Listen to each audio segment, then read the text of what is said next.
देखो next example ले लेते हैं। Prepare 2 column cash book. 2 column cash book मतलब cash book with cash and bank column from the following transaction for July 2018। Cash and bank का balance दिया है। अब ये बच्चों वाली चीज़ हो चुकी तुम लोगों के लिए, इसको तुम लोग डेबिट में रिकॉर्ड करेंगे। ठीक है। Purchase goods for cash, purchase account debit to cash account. Goods purchase किया, गुड्स आया, कैश गए, cash goes out, payment side में इसका रिकॉर्डिंग होगा। Receive cheque from Arun, Arun से अपने को चेक मिला। ठीक है। इसको अपन बियरर चेक लेंगे क्योंकि टाइप दिया नहीं है, टाइप दिया नहीं है। मैंने तुम लोगों को बोला था कि कैश बुक में ये लोग क्या करते हैं कि जब चेक का टाइप दिया नहीं है तो उसको बियरर चेक बोल के रिकॉर्ड करते हैं। जबकि अपन जनरल एंट्रीज में सिर्फ चेक रिसीव्ड भी रहा तो उसको क्या बोल के रिकॉर्ड करते हैं, बैंक बोल के। लेकिन यहाँ पे ऐसा नहीं होता है। कैश बुक में क्या करते हैं, cash account debit to Arun account. ठीक है। चेक का टाइप दिया नहीं है, फिर भी बियरर होता तो कैश, क्रॉस होता तो बैंक, और दिया नहीं तो बियरर मतलब कैश लेना है। ठीक है। सोल्ड गुड्स फॉर कैश, माल बेचा, कैश टू सेल्स। ठीक है। अरुण चेक, देखो इसलिए इन्होंने इसको क्या लिया है, बियरर लेते हैं। देखो Arun cheque deposited into bank, फिर यहाँ पे एंट्री है कि bank account debit to cash account, क्योंकि जब मिला था तो बियरर अर्जुन किया था, उसको कैश बोल के लिया था, वो डिपॉजिट किया तो बैंक में पैसे मिलेंगे, बैंक अकाउंट में डिपॉजिट होंगे। बैंक रिसीवर बैंक को डेबिट होने से कैश डेबिट, ये होगी तुम्हारी कॉन्ट्रा एंट्री। ठीक है। Purchase goods and paid by cheque, purchase goods and paid by cheque. Goods purchase किया, अमाउंट चेक से पेमेंट किया तो purchases account debit to bank account, कोई बड़ी बात कुछ भी नहीं। Paid establishment expenses through bank, establishment expenses bank से पेड किए। एस्टेब्लिशमेंट एक्सपेंसेस मतलब बिजनेस स्टार्ट करने के लिए जो खर्चा पेड किया जाता है उसको अपन क्या बोलते हैं, एस्टेब्लिशमेंट एक्सपेंसेस। तो ये आएगा एस्टेब्लिशमेंट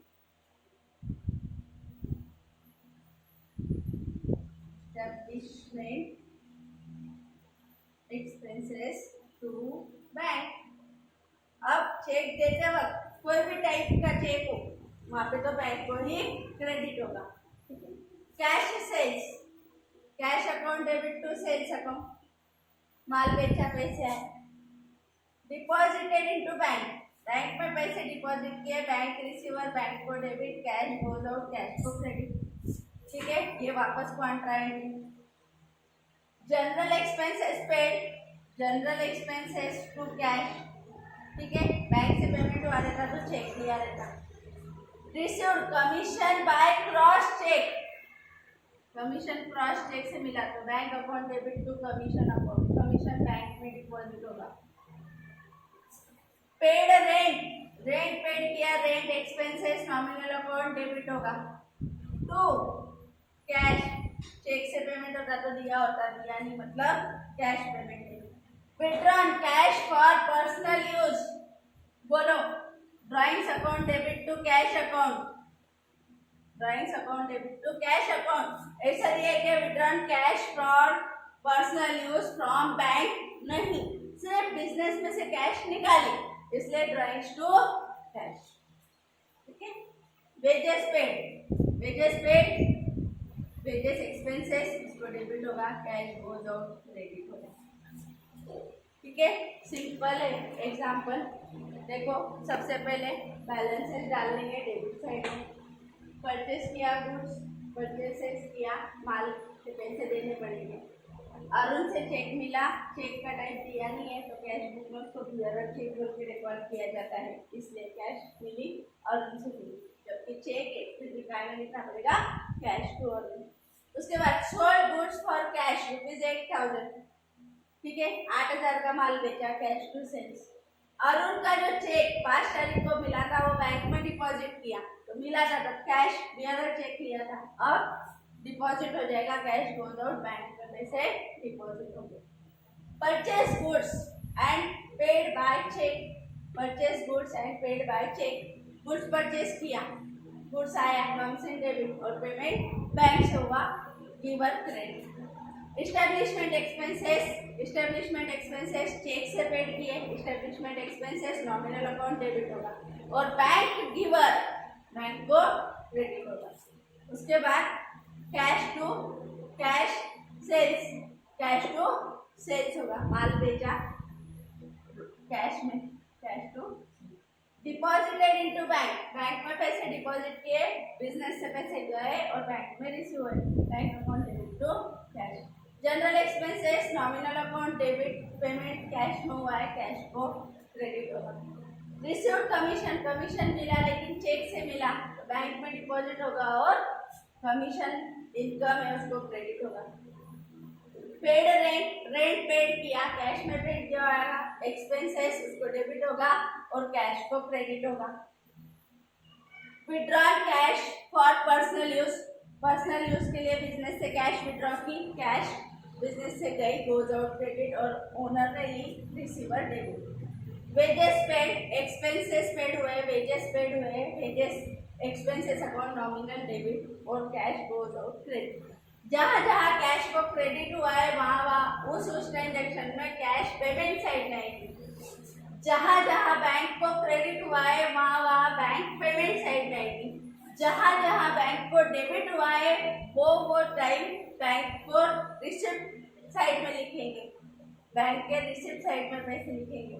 और जहाँ जहाँ कैश को डेबिट हुआ है वो पैसे मिले हैं इसलिए रिसिप्ट साइड पे रिकॉर्ड होंगे।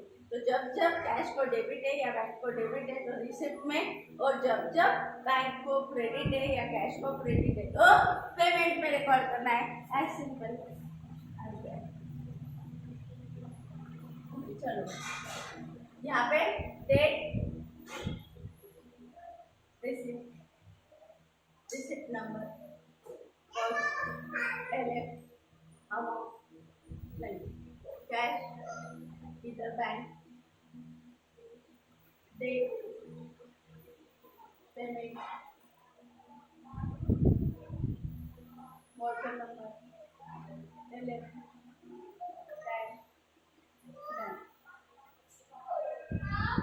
ठीक है। चलो सबसे पहले रिकॉर्ड कर लेंगे ट्रू बैलेंस ब्रॉट डाउन। 1 तारीख ट्रू बैलेंस ब्रॉट डाउन 17,500 और 5,000। ठीक है। फिर purchase goods for cash, payment किया, गुड्स परचेज किया बाय परचेसेस। ठीक है। पेमेंट किया कैश के क्रेडिट में, कैश पेमेंट है। रिसीव्ड चेक फ्रॉम अरुण, यहाँ पे भी गुड्स परचेज।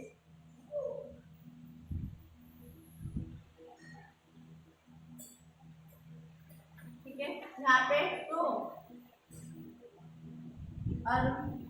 अरुण से पैसे मिले, कैश मिली, हियर चेक है, here check received from Arun.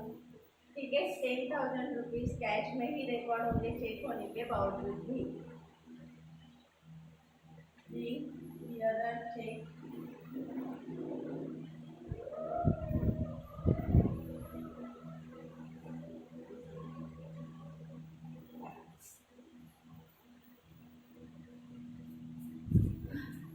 ठीक है। आगे सोल्ड गुड्स फॉर कैश, माल बेचा, पैसे आए, टू सेल्स,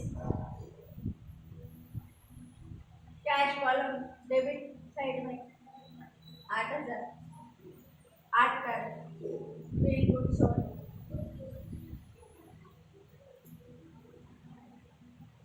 ठीक है। उसके बाद Arun cheque deposited into bank, bank में अरुण का चेक डिपॉजिट कर दिया अपन ने। अब मिला था तब भी अलग चेक था, कैश बोल के रिकॉर्ड किया था, तो अब कैश गई और किसको मिली, बैंक को, तो बैंक को डेबिट और कैश को क्रेडिट। ठीक है। ये मिल गया। ठीक है। या एंट्री कर लो, कैश गई टू कैश और बैंक को डेबिट, बैंक टू कैश, तो बैंक के डेबिट में टू कैश और कैश के क्रेडिट में बाय बैंक। पड़ी होंगी। बैंक टू कैश, कैश गई, कैश की क्रेडिट में बाय बैंक निकली है। डेट 10 तारीख, 10 तारीख। Bearer cheque deposited into bank.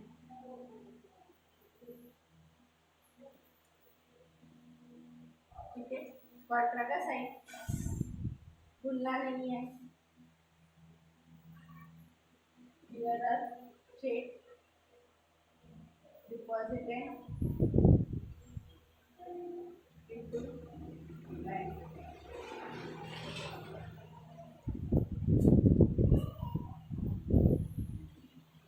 आगे देखो, purchase goods and paid by check.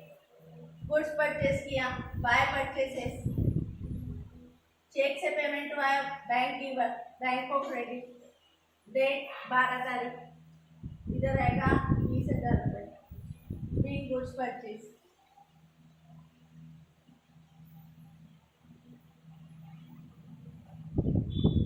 ठीक है, उसके बाद establishment expenses paid. Establishment expenses को डेबिट होगा और कैश को क्रेडिट। बैंक से पेमेंट हुआ है, बैंक को क्रेडिट होगा। एस्टेब्लिशमेंट एक्सपेंसेस अकाउंट कितने रुपए? 1,000, बैंक को क्रेडिट होगा 15 तारीख को। Being establishment expenses paid.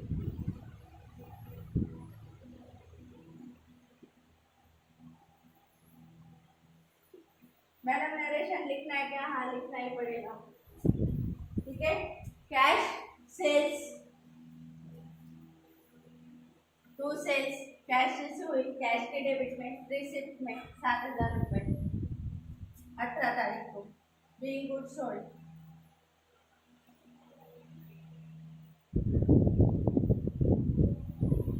ठीक है, कैश डिपॉजिटेड, देखो यहाँ पे deposited into bank, cash deposited into bank. पैसे बैंक में गए, पैसे गए तो पैसों के अकाउंट में क्रेडिट में लिख दो, पेमेंट में। पैसे मिले बैंक को तो रिसिप्ट में लिख लो और फिर डिसाइड कर लो बैंक में क्या के पैसे मिले, कैश मिली, और कैश कहाँ गई? बैंक में गई। ठीक है, तो इस तरीके से भी तुम लोग इसको रिकॉर्ड कर सकते हो 20 तारीख के transaction. Being cash deposited into bank. ये वापस कॉन्ट्रा एंट्री है।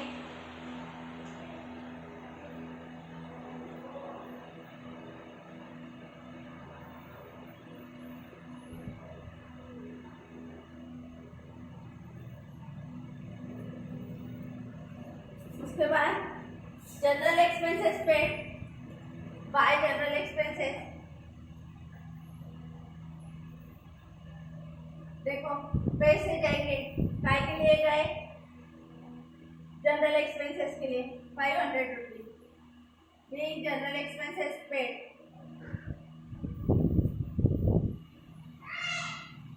ठीक है, थोड़ा नरेशन तुम लोग अच्छे से लिख लेना, मेरे यहाँ पे जगह तो हमें। ठीक है, 24 को, ये 20 को received commission by cross cheque to commission bank में मिले। ठीक है, देखो सिंपल सिंपल रूल है, जहाँ जहाँ कैश से पेमेंट या बैंक से पेमेंट हो रहा है बैंक को क्रेडिट में डालना, और जहाँ जहाँ कैश और बैंक में पैसे आ रहे हैं उनको डेबिट में डाल दो। ठीक है, मैं बार बार बोल रही हूँ क्योंकि अच्छा लेवल पे यहाँ पे कंफ्यूजन बच्चों को होता है। बी कमीशन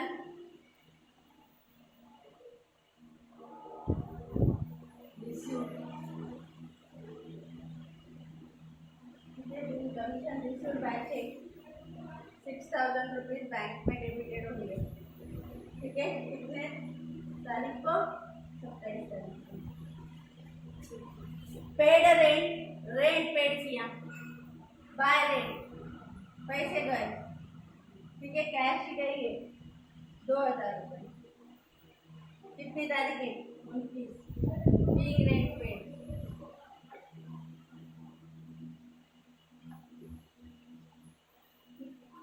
उसके बाद withdrawn cash for personal use.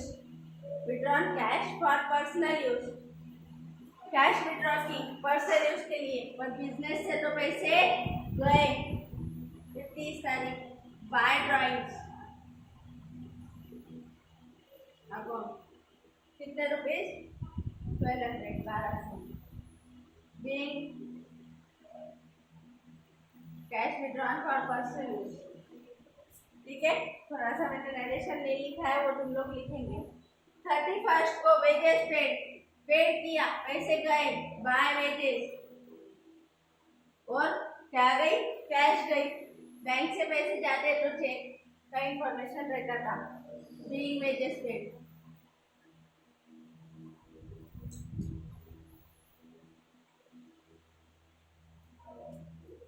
ठीक है, इस तरीके से ये एक सिंपल सा छोटा सा अच्छा सा एग्जाम्पल यहाँ पे खत्म हुआ। वापस अपन क्या करेंगे? डेबिट बढ़ी कि क्रेडिट बढ़ी वो देखेंगे। ठीक है, यहाँ पे बाय बैलेंस कैरी डाउन, और इधर टू बैलेंस ब्रॉट डाउन। ठीक, यहाँ पे 1 तारीख, यहाँ पे 31 तारीख। देखते हैं क्रेडिट में आता है कि डेबिट में आता है। कैरी डाउन कभी कभी इधर भी आ सकता है, कैरी डाउन स्पेशली बैंक का। डेबिट साइड में भी कैरी डाउन आ सकता है बैंक का, अगर बैंक में पैसे कम है और विड्रॉ ज़्यादा किए हैं तो लोन होता है वो। ठीक है, तो कभी कभी डेबिट में भी ब्रॉट डाउन आ सकता है, कैरी डाउन आ सकता है। ब्रॉट डाउन तो डेबिट में ही है अभी। ठीक है, 17 और 10, 27 और 8, 35 और 7, 42, 500। चेक कर लो। 42,500।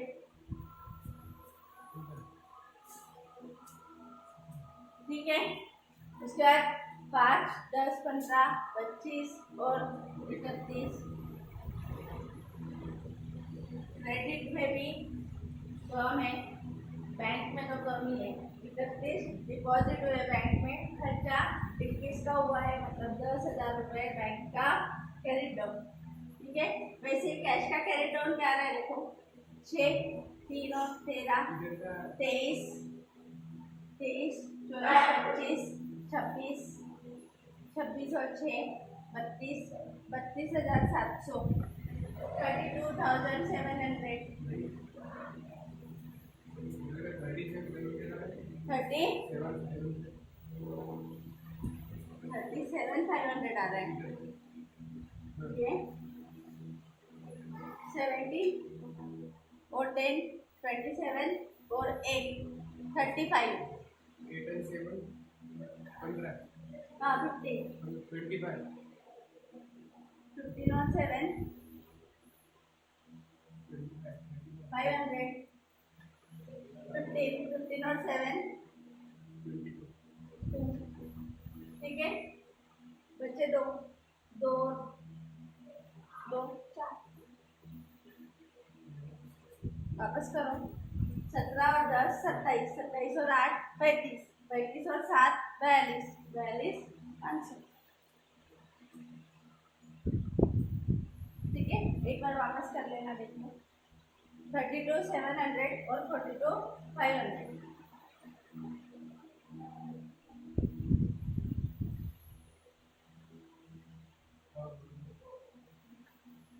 8,800 रुपीज यहाँ पे बैलेंस बच जाएगा। 8,800। क्रेडिट की टोटल चेक कर लो एक बार। 8,800 और 10,000 ये बचा हुआ बैलेंस। इस महीने का बचा हुआ बैलेंस अगले महीने का ब्रॉड डाउन है। ठीक है, तो एक अच्छा एग्जाम्पल था, चेक कर लो और इसको अच्छे से लिख लेना। कुछ प्रॉब्लम है, थ्योरी है तो वैसे मुझे बताना।